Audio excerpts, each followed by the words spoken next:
what we have found in the Caribbean is that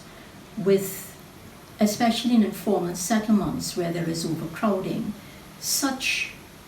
living quarters has made it very stressful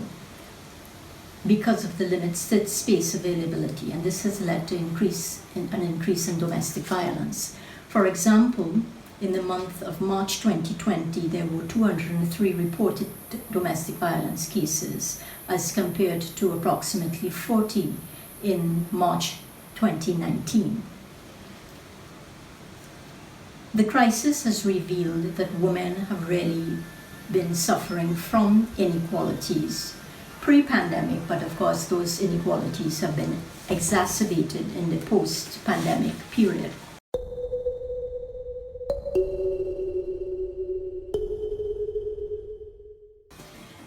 There has to be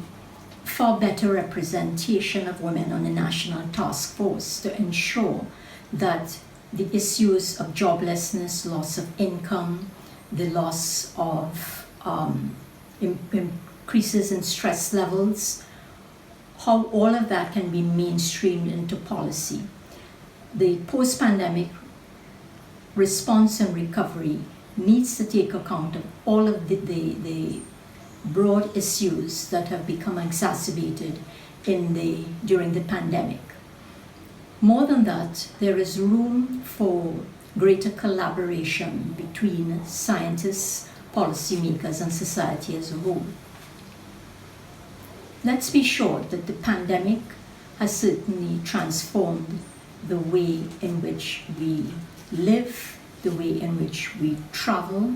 the way in which we interact socially. And in the future,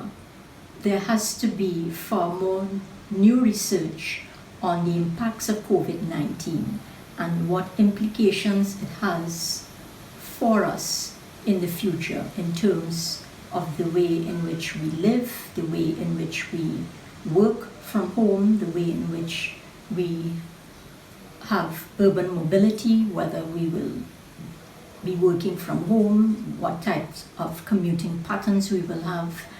how we will socialize in the future, how we will share common spaces, etc.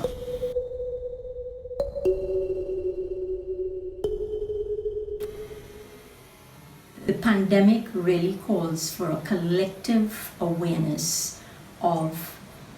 how we live in a safe environment and how we will work in a safe environment and what implications the pandemic will have for women as a whole, but also for society. It will certainly transform the way in which we chart a course forward and how we will engage with each other in the future.